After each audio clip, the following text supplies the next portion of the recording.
At this time, I would like to formally begin today's conference and introduce Candace Tennette from SCORE. Thanks, Eddie. Hello, everyone. My name is Candace, and I'm the Marketing Manager at SCORE. In just a moment, I will turn things over to Gil with Colonial Life to discuss employee benefits. But before I do, I'd like to chat with you about how you can get free advice on HR strategies or any other business topic or challenge. SCORE is America's small business resource. We offer free advice to those that want to start, grow, or even exit their small businesses. We offer free and low-cost workshops online and in communities across the nation. SCORE was formed in 1964 as a resource partner of the Small Business Administration. Since then, we've helped over 10 million people in pursuit of their business goals. We're proud to join the SBA in celebrating this year's Small Business Week, and we're also celebrating our 50th anniversary. That's 50 years of helping aspiring and existing entrepreneurs succeed. Since 2009 alone, we've helped over 200,000 businesses start, helped more than 230,000 businesses increase revenue, and helped create over 250,000 jobs. That's success that our mentors and small business clients are certainly proud of, and we're eager to work with you to increase those numbers in the future. But how do we achieve this success? SCORE offers over 320 chapters with over 11,000 volunteers across the nation, providing free mentoring and local educational workshops. We also offer free mentoring and a variety of business tools on SCORE.org. So if you have a question about writing a business plan, developing a social media strategy, analyzing financial ratios, or offering employee benefits, our mentors are here to help. Our volunteers are successful business owners or executives that have walked in your shoes and are willing to share their knowledge to help you avoid common pitfalls and achieve your goals. And it's all for free. In addition to our free mentoring and online and local workshops, you can find a host of free online templates and resources created by our experts and partners. These resources provide the latest information on trends affecting the small business landscape. You can also learn from your peers in local small business roundtables. The biggest benefit of SCORE mentoring and resources is that you don't have to go it alone. We've got a network of experts ready to help online or in a chapter near you. As you're listening to today's presentation, I encourage you to jot down a few questions, then visit SCORE.org to connect with a mentor that can help you apply the ideas presented to your business. But with that, I'd like to turn things over to Eddie and Gil with Colonial Life. Thanks.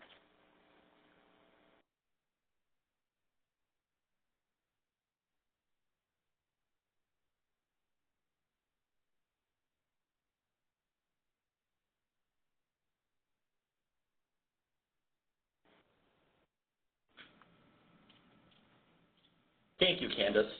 Today's presentation will be conducted by Gil Yeomans, Director, Small Market Solutions for Colonial Life out of Columbia, South Carolina. Gil, please go ahead. Thanks, Eddie, and welcome, everybody. Thanks for joining us today. I just want to let you know I'm actually coming to you from Kansas City, where they're having the Small Business Week event today, and it's a really great event. Lots of excitement here. They have a lot of great speakers. If you have any plans to go to the Boston or events in Boston or Washington, D.C., I hope you get the chance to do so, because it's really a top-notch event. Met a lot of great people today. You're actually not going to believe this, but there are people standing outside the building right now who are not dialed into this webinar. So I was kind of shocked, but they're going to miss out on some really great information that I'd like to share with you. I really want to talk to you about some things that we hope will help you as small employers just with your growing benefit challenges. My main objectives today are to explain what voluntary benefits are and how they're important to small businesses and their employees. And also, you might not know this, but you can have as few as 3 employees and still be eligible for a robust benefits package. So I'm going to kind of go through and lay some statistics on you today. There's going to be some time after the presentation is over for questions, and so we'll kind of move forward from there. So kind of start off with a little grounding on what exactly are small businesses, and kind of for what we're talking about today, starting off, The overwhelming, incredible statistic is that 98% of businesses in the U.S. have fewer than 100 employees. And if you really kind of make that a little bit larger net, about 90% have fewer than 20 employees. Those small businesses accounted for 60% of new jobs that were created between 2008 and 2010. And as you probably already know this, if you are a small business owner, small businesses, just by their nature, are very innovative too. Compared to large companies, small businesses produce 16 times more patents per employee than larger businesses. Some more statistics here for you. Most small businesses, about 80%, have fewer than 10 employees. About the same amount are family-owned. This is one that really was kind of interesting to me, is that they're also very established. So over half have been in business for 20 years or more. But then on the benefit side, less than half of small businesses offer group insurance benefits. When they do, medical insurance is the most common, with about 44%. Prescription drugs is next, with about 40%. About a quarter of those small businesses offer some sort of dental benefit, and then about the same offer life insurance. I just kind of showing you, as in some real numbers, what kind of getting back to that 98% number I was talking about a minute ago, just to show you the impact of small businesses on employment. If you add the numbers up in those first two segments, about 4.6 million companies have fewer than 10 employees. And if you expand that to those with up to 99 employees, there are 5.5 million firms employing over 39 people in the United States. So it's definitely a driver of America's economy. The challenges felt by small business owners closely parallel the pain points cited by big business leaders. You've got economic uncertainty, and of course finding and keeping qualified workers. And as you probably know, these challenges are more acutely felt by leaders of firms with fewer than 100 employees. Small businesses tend to be led by sole owners who must wear many hats. You've got to be the financial expert, the team captain, and the benefits expert among those.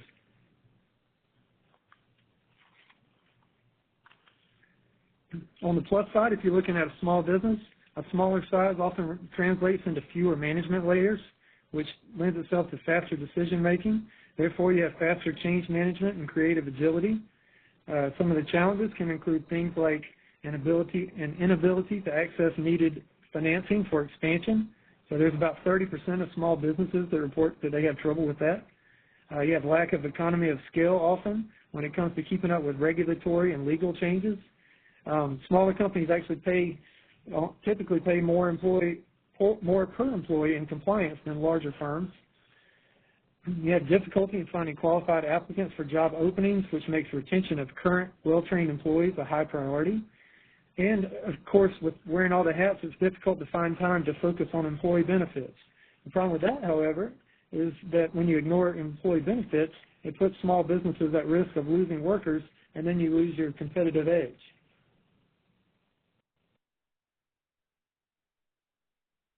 In a struggling economy and with anticipated new regulatory burdens, small employers are understandably hesitant to add new benefits. A 2013 survey, as you see on the slide here, found only 7% of small firms, of those with 100 or fewer employees, plan to add an insurance benefit within the next 2 years, while another 8% were considering it. On the flip side, however, only 1% of firms in the same survey plan to drop a benefit. Oftentimes, if a small business must cut benefits, they tend to drop non-medical insurance benefits or find ways to transfer these to the menu of voluntary employee-funded choices.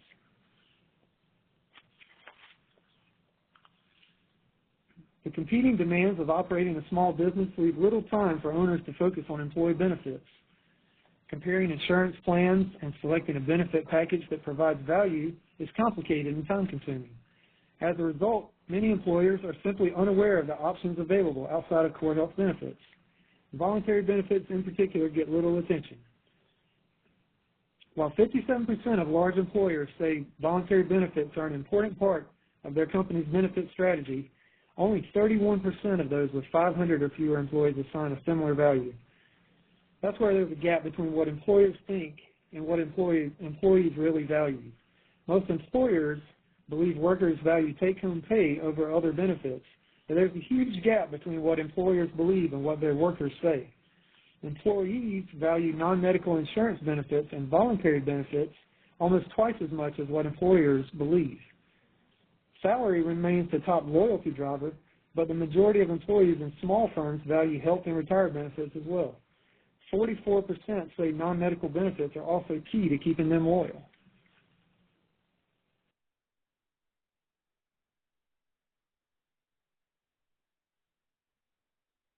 So that raises the question of why aren't the benefits being offered? The number one reason given is cost, at least from small firms that don't offer benefits. Their health insurance premiums are often significantly higher than large businesses because of the increased risk pool, like I was saying before. But employers also believe they may not have enough employees to qualify for a group policy, especially firms with fewer than 10 employees. They also perceive plan administration to be too complex or costly. Small firms typically pay more for lesser benefits than what larger companies can offer at a lower price.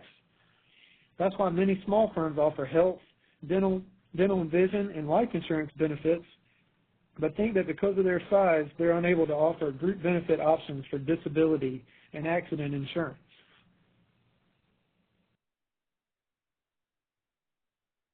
What employers often don't take into account is the real cost of not providing such benefits, which can lead to unmanaged chronic disease or preventable injury. Employee absenteeism or presenteeism, which is really just employees coming back to work before they're fully recovered, for example, from an accident, is more keenly felt in a 20-person shop than in a large business where coworkers can step in and fill the gaps. When health and disability benefits are too lean or not even offered at all, employees who can't afford their own insurance don't seek needed care. Their lack of access to preventive and screening services can result in serious conditions like heart disease, diabetes, and cancer, which often go undiagnosed until the employee or a family member develops symptoms they can no longer ignore. Even when employees are present at work, unmanaged chronic disease lowers productivity. Research demonstrates that up to 60% of the total cost of employee illnesses comes from people continuing to work despite illnesses that reduce their productivity.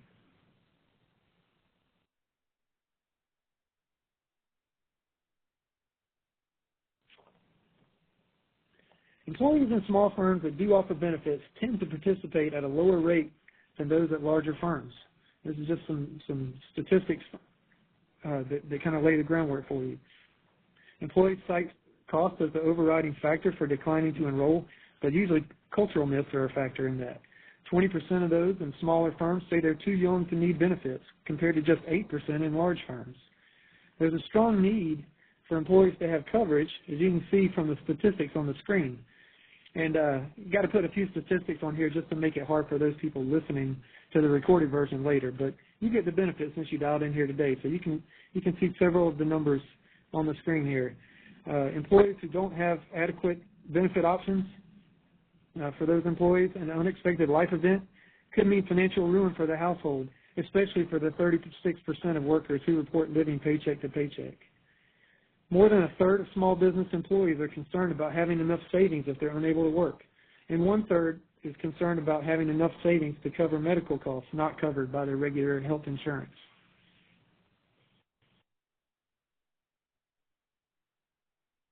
Voluntary benefits, which are insurance products that workers may buy through their employers at a lower rate than they could get on their own, are a means for small businesses to overcome many common competitive compensation challenges. First is cost. Voluntary benefits are funded in whole or in part by the employee, so employers can control how much they want to spend, while at the same time adding to the menu of options of benefits available to employees.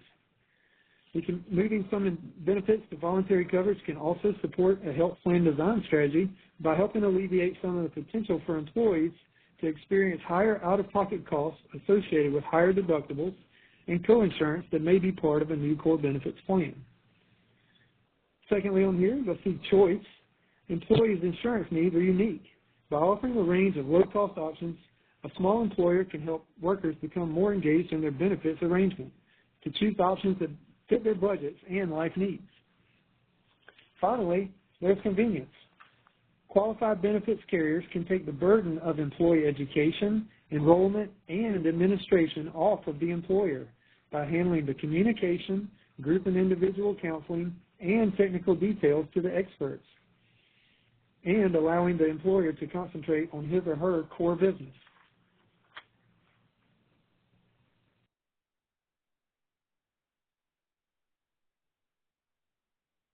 So what are voluntary benefits? Basically, they're insurance products that workers may buy through employers at a lower rate than they could get on their own. They can include everything from identity theft protection to pet insurance, but most are designed to address critical life needs and provide a financial safety net.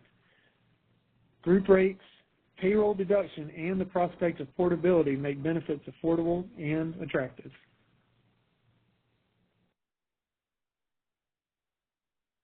Employees in small businesses show considerable interest in purchasing additional insurance benefits if they're made available at work. You can see some statistics there on the screen.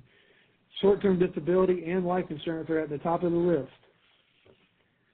Baby boomers and younger workers are particularly interested in the choice that voluntary benefits provide, and that can translate into greater employee retention. Small business workers who are satisfied with their benefits are more likely to report greater job satisfaction and loyalty.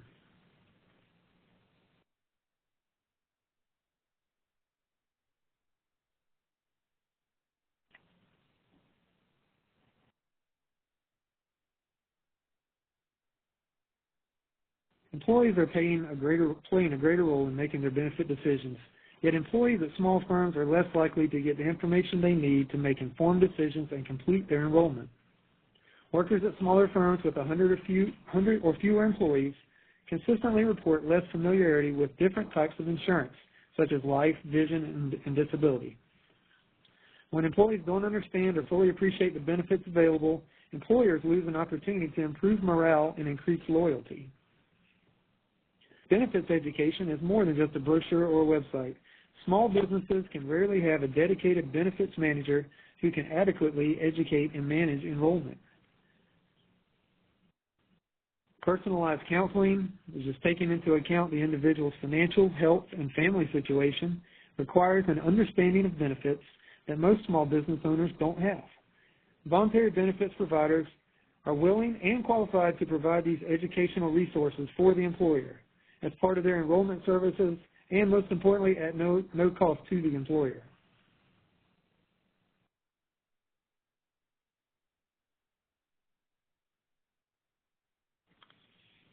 Employees want and need benefits education.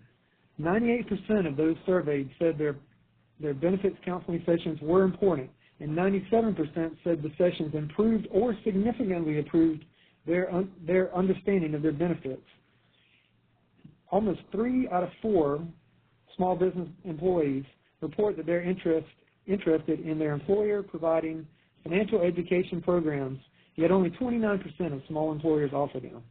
And you can see how happy it makes them. Look how happy the lady looks on the page right there. She must have just had a benefits counseling session. Entrusting your benefits communication and enrollment to a vendor is a partnership and demands careful evaluation to ensure they're up to the task. So there's several things you want to keep in mind, and I'm just going to kind of walk through them for you. First, you want to make sure they have special experience in the small employer landscape. There's a world of difference between a company with 500 employees and one with 500. Look for a vendor with expertise in businesses that look a lot like yours. You want to find somebody who uses a consultative approach. Your company culture is unique, and you want to select a vendor who will take the time to learn your benefits communication and enrollment goals, and who will work closely with you to be part of your team. Are they well-informed, honest, disciplined, creative, and open to your leadership? Those are all things you need to be asking. They need to have the ability to make your job easier. A qualified partner can handle the benefits information, education, and enrollment process. Check to see if the vendor can verify employee independent information to help keep your records current, and ensure employees and dependents are eligible for the benefits already being offered. Your benefits provider should be able to bring a range of communication methods, from face-to-face counseling sessions to paper brochures and e-based technologies. Materials should be in simple to understand terms that your employees understand. And lastly, they need to have a full portfolio of benefit offerings. You may only be interested in adding a voluntary disability or life insurance benefit this year, but next year may bring the opportunity to expand. You want to make sure you're selecting a vendor with a range of benefit offerings that can grow with your needs.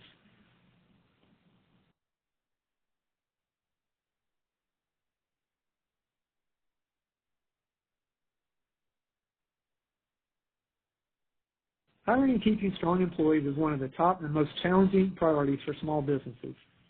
Benefits not only play an important role in keeping employees healthy and secure, but they're also a key to attracting and retaining good workers. Slow economic growth can continue to create new challenges for employers who want to offer the range of medical and non-medical benefits that their employees want. As HR work increases, a quality benefits carrier can be an effective part of your benefits team, providing benefits communication, enrollment, and administration support at little or no cost to you. Voluntary benefits can offer more choices and positively affect employee morale and job satisfaction. Lower cost voluntary benefits such as disability, life, accidental injury, and critical illness coverage offer an avenue for employers to satisfy employees and balance business needs.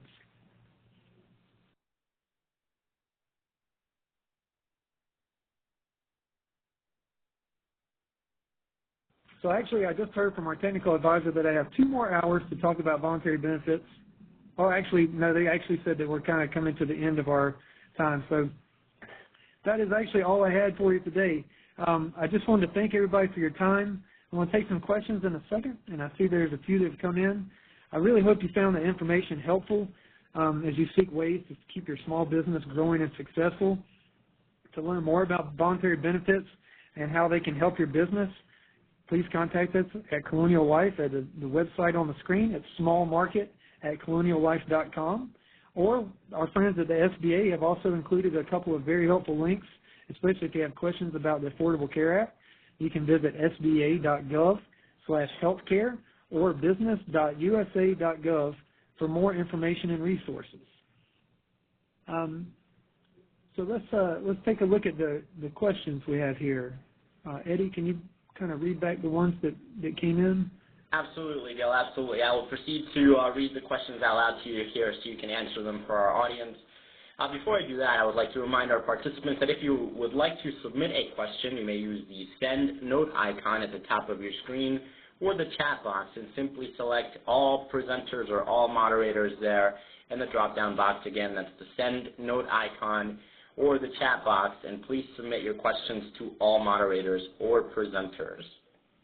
Now, Gil, there have been a few questions about whether there will be a recording made available for today's webinar or whether your slides will be available. The SBA will post a recording of today's webinar on their YouTube channel closer to the conclusion of SBA Small Business Week. Because you have all registered for today's webinar, you will receive an email containing that link where you can go back and watch the webinar on demand. Now we'll proceed to read the questions as they arrive here. Gil, how does the new healthcare law affect small business? I'm probably not an expert on the new healthcare law. Our products from Colonial Life are actually voluntary benefits that fall outside the spectrum of the Affordable Care Act. They're not actually health insurance. They're things that I talked about, like accident coverage or disability, that kind of thing. But I would suggest going to that the link on the screen there, the sba.gov/healthcare. For more information on that, I don't profess to be the expert on the Affordable Care Act, though. Sounds good, Gil. The next question, what percentage of a business's annual budget should you allocate for benefits? Well, I guess that would depend on the business. More of what I'm talking about from a voluntary benefit standpoint, usually I guess part of it is what you're able to absorb as an employer. But from the voluntary benefit side, it's usually more of an employee paid situation where employees look somewhere in the neighborhood of 5% of their income is a normal amount. Sounds good. There is a question asking if you are able to offer benefits to part-time hourly employees.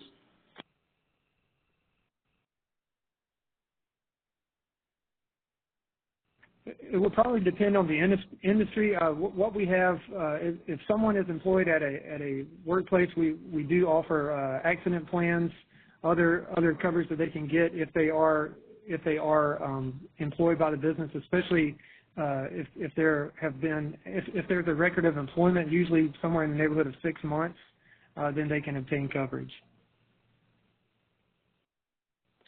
All right, sounds good. Let's see. Gil, what is the smallest number of employees eligible for benefit access? Would a sole proprietorship qualify with plans to expand to an LLC? Also, what are costs associated with teaming with an organization like Colonial Life? Normally we require that there be 3 employees to be eligible for one of our benefits packages. There is no cost to teaming with us as far as the second question goes. A lot of the things I talked about in the presentation as far as the counseling or having the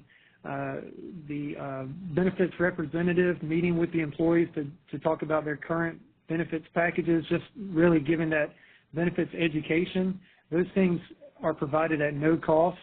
And then really, as long as there's the opportunity to speak with the employee about possibly filling in gaps in their existing benefits package. Thank you, Gil. There's another question asking if you have any information on child care assistance. I'm sorry, but I don't. That's kind of out of our scope. No problem. There is another question asking if you have benefit packages available for businesses with less than 5 people. Yes. If we have 3 employees or more, then we can offer our products to you.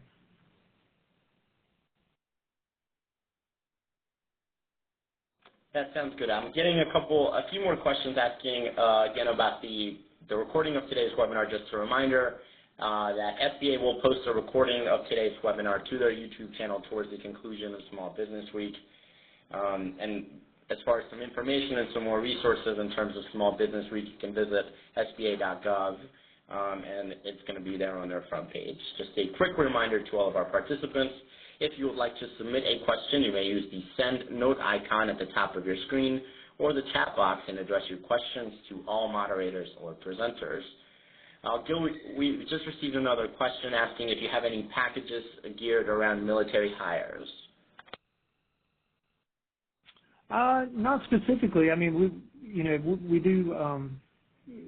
Our basic avenue would be just business to business. So if we would talk to an employer about the possibility of talking to their employees about our offerings and what we could do for them. If it's just very minimal requirement of 3 employees or more, it would just it's all done through worksite marketing. So we don't necessarily do what maybe historically has been known as kitchen table underwriting. It's all done through the workplace, usually through payroll deduction.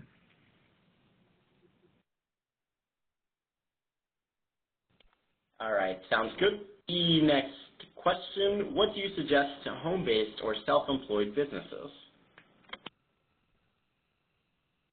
Can you repeat that, Eddie? Sure, I think it's, I suppose, more of a general question, but it's simply asking what you might suggest to home-based or self-employed businesses. Well, I can kind of speak from the viewpoint of Colonial Life as far as our most popular products are disability and accident. And it kind of goes back to that, the point I made in the presentation about presenteeism, and also there's just an overwhelming percentage of Americans that live paycheck to paycheck. If you have, it's just surprising that over half of the people, or 84%, excuse me, of America's workers have no form of disability coverage. So, if you combine those two things, someone's living a paycheck to paycheck, and and they also don't have disability coverage. Well, what happens if you have someone who uses their body for a living? You know, someone works in a shop or has some other sort of physical labor and they're injured.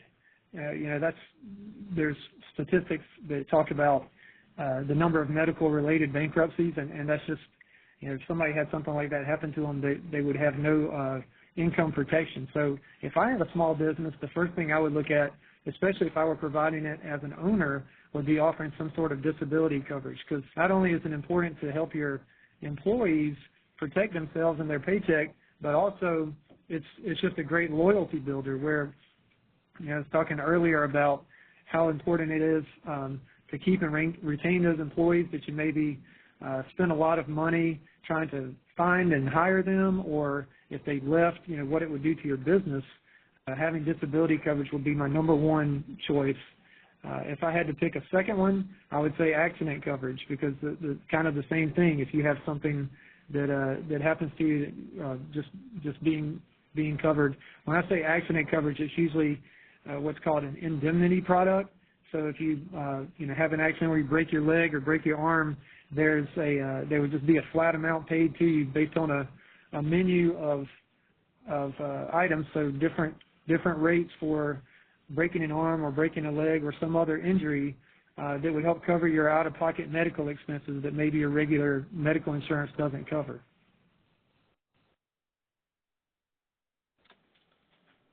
Thank you, Gil. There's another question asking if these benefits are tax deductible. Yes, some of our products can be offered on a pre-tax basis, which is actually one of the even better benefits I didn't really talk about today, and that is the fact that if you pick a product that can be offered on a pre-tax basis, then not only can we set up that it's called a premium-only plan, we can set that up for you at no cost to the employer, but you're pre-taxing the benefits, which also lowers your payroll taxes as an employer. So if you might offer voluntary benefits to your employees, and they choose them, even if it's employee paid, it would actually save money for the employer. So not only does it not cost you anything, but it would actually reduce the payroll taxes, and you would actually increase your bottom line, which you could turn around and use that as a benefit bank or some other way to supplement what the employees are paying for. Thank you, Gil. The next question: what would you say is the most popular voluntary benefit that small employers offer? Well, I said disability earlier. Statistically, the most popular voluntary benefit is life insurance. So, a lot of people, especially at small businesses, they probably are hourly employees. They often are. They probably don't have any sort of access to a financial consultant or advisor or anything, and they rarely have any sort of life insurance or even enough life insurance. So the most common one statistically is life insurance. The most common one from our company is disability. Thank you, Gil. The next question: do you charge a flat rate to the business for your service to their employees? No, there is no fee charged. Really, all that voluntary benefits providers should ask is that they be able to sit with the employees and maybe see where they have gaps in their coverage. There's no cost to the employer. That the way that the products are marketed is just if the employer will allow the benefits counselors to sit with their employees to review their current coverage, maybe even just make them aware of things that the employer is already paying for. They'll do that at no cost, and then it's for them giving the time to the voluntary benefits provider. There's no charge for that in exchange for letting them talk to the employees about where they might have needs or gaps in their coverage. Great. The next question asks, typically, what are the premiums paid for disability insurance? Oh, well, you got me on that one. It would probably depend on the person's income, but I'd hate to give you a number and then it'd be wrong. I apologize. I just don't know the number off of my head. If you wanted to send me an email at that smallmarket@coloniallife.com, when I get back home, I can actually, or even today, I can send an email to somebody in the home office and get an answer for that. But I don't know it off the top of my head. All right, the next question. Do you offer any type of baseline packages that provide two different products together, such as life and disability?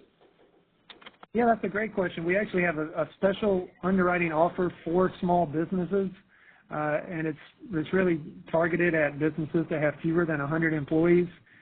We have 4 of our most popular products, and life and disability are 2 of those, where you can combine those, and as long as you have minimal participation, usually 3 people buying at least 2 different products, then you can get guaranteed issue coverage, which is something that is new to us as a company, and it's also something that's pretty rare to be able to get that kind of coverage for such a small number of people.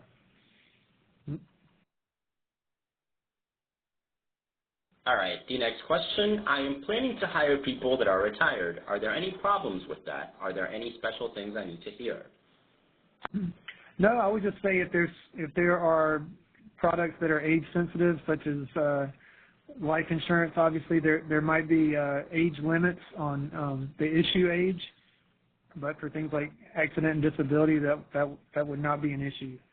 I actually had an answer given from one of our reps back in South Carolina who sent me a note. He said that to go back to that disability question you had earlier, there is a wide range, and that's probably why I didn't know the exact answer, but disability rates are going to vary based on plan design, benefit amount. Like I was saying, your income is going to help determine how much you're paying for that, and then also risk class industry. So, if you work in an office versus working in construction, you're probably going to pay less as an office employee than you would as a construction worker. I also misspoke earlier. Someone was asking how much does someone typically pay for the benefits. I think I said 5%. I apologize. That was just a slip of the tongue. It's actually normally about an hour to 2.5 hours of their weekly salary. So just kind of use that as a guideline. Thank you, Gil. The next question asks, can a self-employed individual get voluntary benefits through the business, or does he or she have to get these benefits simply as any individual in the public at large? That is a good question as well. We do have sometimes individuals that purchase the products. Again, I would just suggest maybe contacting me at that smallmarket@coloniallife.com just so we can get your specific situation. Normally, we would have 3 employees to actually consider opening an account. Usually that's our normal means of premium collection is through payroll deduction, and so sometimes that doesn't translate to a sole proprietorship. But if you don't mind, maybe email me and we can figure out the specifics. All right, the next question, does your health benefits package also cover dental? Is that part of the basic package? Actually, that is a great question. We are planning on introducing a dental product later this year, but I don't really have any details about that at this time. Currently we do not. All right, the next question, is the 3-employee minimum a standard requirement of all voluntary benefits partners? I'm starting with 2 employees as I buy a business and they already have retirement accounts. The seller has more than 3 employees, but I will only have myself and another staff. I don't know if I'd say the 3 employees are standard. I mean, you're welcome to shop around and see if other people would talk to you for, a smaller group like that. All I can know, I know some competitive intelligence, and I know that that's really, from a Colonial Life standpoint, that's just kind of our forte. We have about 80% of our accounts have fewer than 100 employees, and we're really in that, especially in accounts or businesses with less than 50 employees. There are not that many that are kind of in that space. So I mean, there are several other providers you're welcome to check with, but I mean, we have special, like I mentioned, the special underwriting offer for small businesses, things like that are just it's just we've been working with small businesses for 75 years, and it's just our bread and butter. So I don't know. I guess everybody has competition, but I think that you'll find find us right there with the others, or right ahead of the others. Kind of put me on the spot right now. The next question here: what type of insurance should small businesses look for? Life insurance, or accident, or a whole package deal? Well, I mean, we kind of touched on that one a little while ago. I mean, obviously, if you're in an industry where you're at risk of losing talented employees to other competitors, then if you can afford to maybe share the cost with the employees and maybe go in on two products, then that would obviously increase that loyalty that I was talking about earlier. If you if you offered one, I mean, if you're going to offer one or the other, life insurance and disability are so important. I mean, in the short-term disability, if you don't have disability coverage, you're just really at risk if something happens to you. How are you going to feed your family? I mean, that's the only thing I would say about disability insurance. Everybody thinks that they don't need it because they're careful or they work in an office, but if you're out playing rec league basketball with your buddies and you break both arms and you use a computer every day for your job, how are you going to manage until you're back at work? So that's what disability coverage is all about. I think the statistic is that something like 1 in 3 people are going to be disabled for at least I can't remember how many weeks, but at least some period of time during their career. So there's a pretty good likelihood that you're going to need it. They always say that about insurance, is you only need it when you need it. So I hope that helps. Thanks, Bill. The next question here: what is the best split between percentage of cost to employee and cost to employer? Again, that just depends on you as a business owner. We have plenty of businesses that we work with that all they do is they open the door and let us go talk to the employees, and the employees pay the full cost of the policies. We have plenty of other ones who maybe they don't offer health insurance anymore, but they take some of that money that they used to pay for health insurance.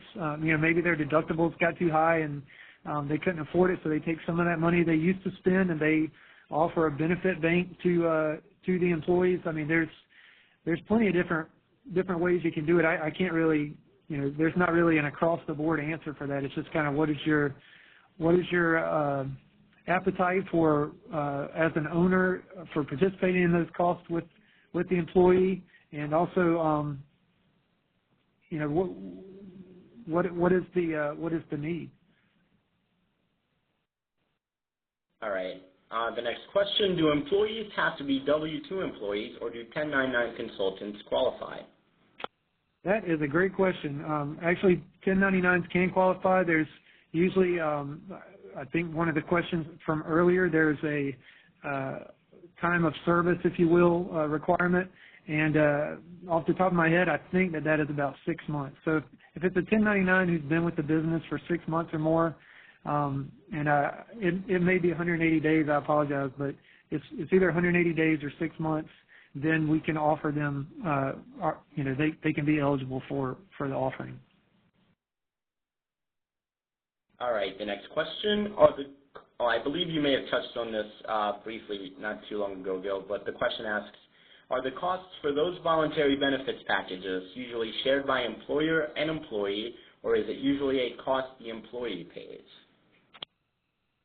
Yeah, that was one I just kind of answered. It's, it varies. Some places it can be all employee pay or all employee. It can be all employer, or it can be a split. It just It just depends on the business owner. Thank you. The next question, if the business is decentralized, how do you do the meeting or assessment? That is a great question too. Well, if it's decentralized, we can either have someone, we actually are a national company, so if you had one location in LA and one in New York, we could send local people out to do a presentation. We could do a webinar like we're doing today, or maybe just a conference call. But however it would fit your needs, we have representatives in all across the country and local offices in every state. So there's a number of ways we can handle that. All right.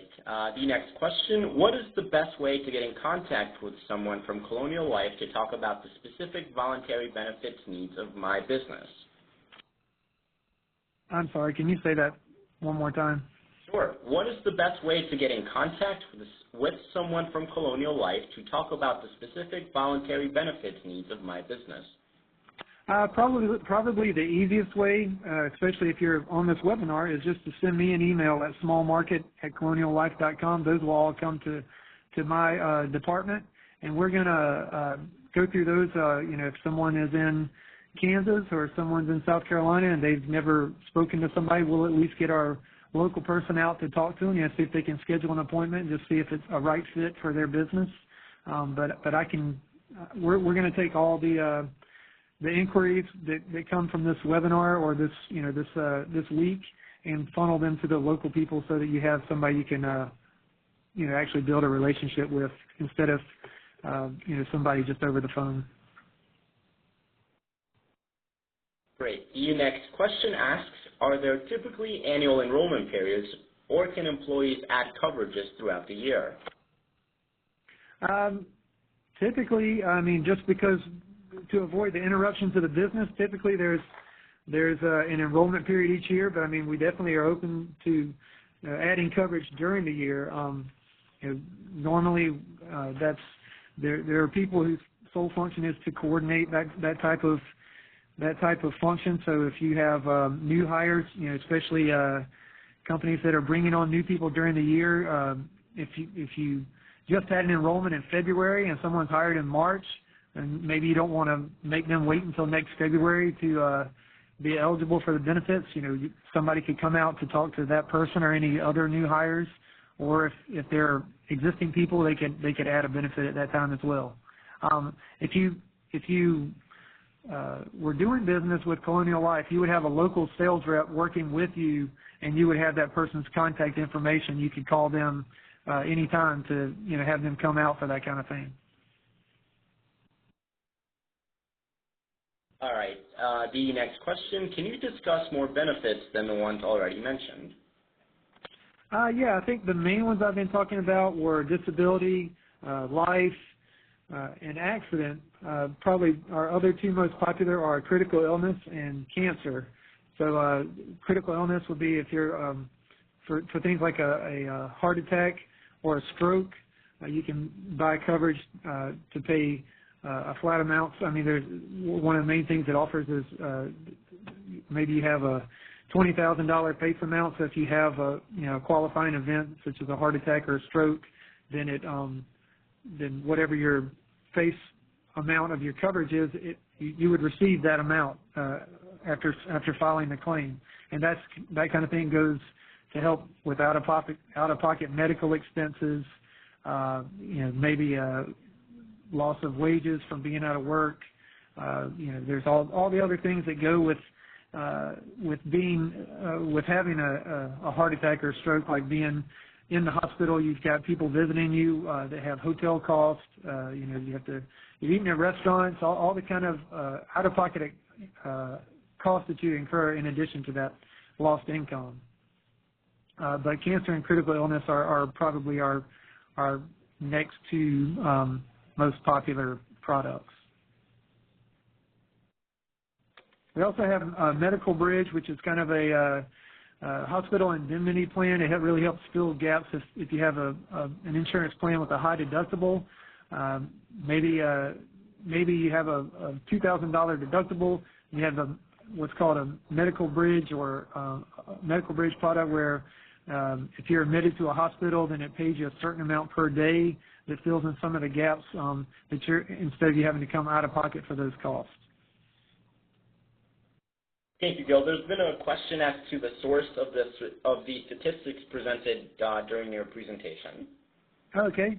I think I actually included the source on every slide that we went through. So we had a variety of statistics in there. A lot of those came from LIMRA studies, which is just really for the voluntary benefits industry, that's just the go-to source for statistics like what I was talking about.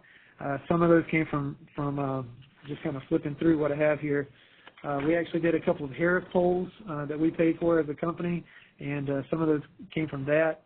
A lot of the profile statistics on small businesses were just from 2011 Census Bureau statistics, and then there were a few that came from, a few assorted ones that came from different articles that we referenced. Okay, the next question. As a business owner, would it be better to offer major medical first or supplemental? Well, I guess that kind of goes back to, the two questions are what can you afford as a business owner? If you can offer medical benefits, I would think that would be the priority, just for competitive reasons, and then the voluntary benefits fill in the gaps. If you're looking to attract an employee and they have an offer between you and your competitor, and you're offering disability coverage, and the competitor is offering full medical plan, then you're probably not going to be competitive there. Obviously, there's things to consider like the Affordable Care Act. So if they're already, if it's a smaller business and they're already getting coverage, through the Affordable Care Act, then that maybe is not an issue. So it just would kind of depend on the situation. All right. There is a question about if you only have independent contractors, can you offer them medical insurance? Well, I don't know anything about medical insurance. Again, all I'm talking about is voluntary benefits, not medical or health insurance. So someone from our company actually sent me a note earlier that said about the 1099 employees. If it's we've had, it's kind of a special situation, but we've had accounts that I believe have had all 1099 employees, but they all met certain length of employment standards, so they would be eligible. It just kind of depends on a case-by-case situation. We have an underwriting department that really makes the call on situations like that. So I wish I could give you a blanket answer, but I can't say a blanket yes, but also can't say a blanket no, because there's several examples of both. Thanks, Gil, and I actually misread that question. It was not asking about medical insurance, just insurance in general. So okay. The next question, what does guaranteed issue mean? Is that something that's important for small employers?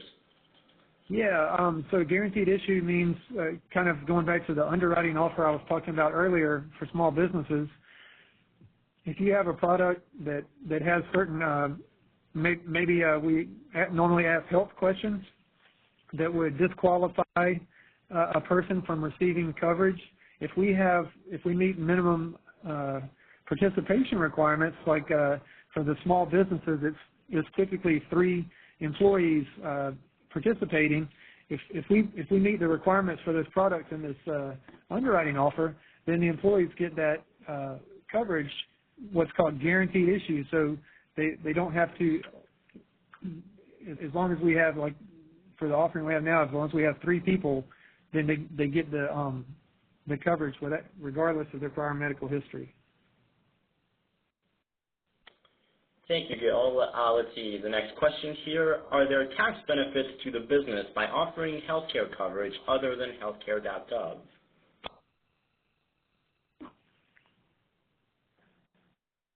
Well, I can't really speak to health care coverage, but if you're offering voluntary benefits and you are pre-taxing those benefits, not only does it increase the employee's check, the same way if you have medical insurance, you're pre-taxing that. So if your deduction each week is $100, then your out-of-pocket is maybe $80. The same way with voluntary benefits, if you're pre-taxing the benefits, it's going to be less than the cost of the product that comes out of the employee's check, but then the employer saves the money from payroll taxes because you're reducing the taxable income that's being paid. You're reducing your taxable payroll.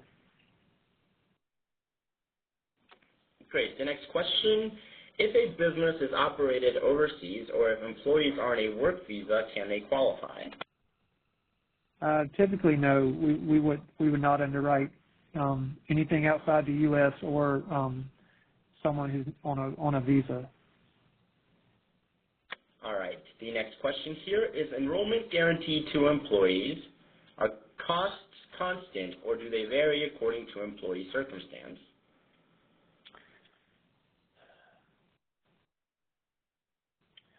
Is enrollment guaranteed? That would depend on if we meet minimum participation requirements. So we normally need 3 people to participate. And then do the costs vary based on circumstance? The cost of the products are going to vary on things like income. So if disability is protecting your income, and someone that makes $100,000 is going to pay more than someone who makes $20,000.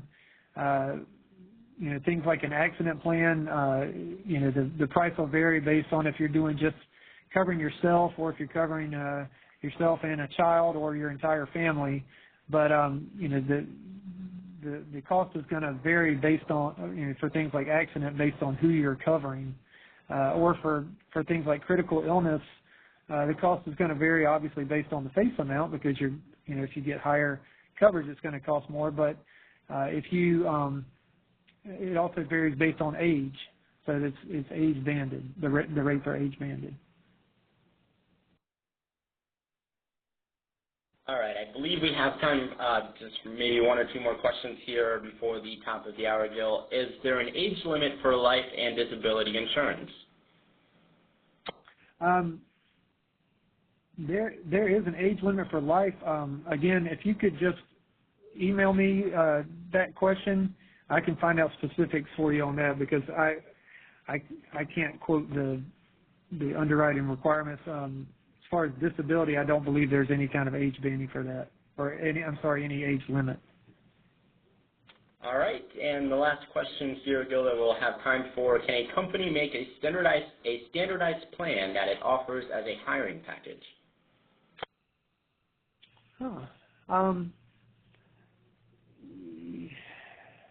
Yeah, I suppose so. I mean, with our underwriting offer, if you wanted to say, you're going to offer accident and life or accident and disability, if you've met the minimum requirements, you can offer that if you're large enough to participate in it.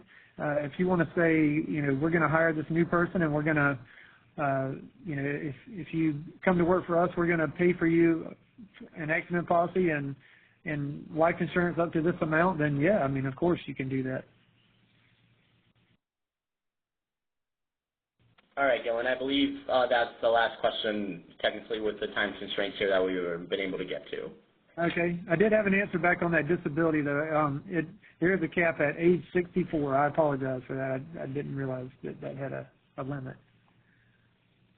So, well, thank you all for your questions. I really appreciate them. If we didn't get to your question today, just go to that. Just send an email to smallmarket@coloniallife.com, and I'll be glad to get on that for you and get a response back to you, or get in touch with someone if you want to talk to somebody about more information.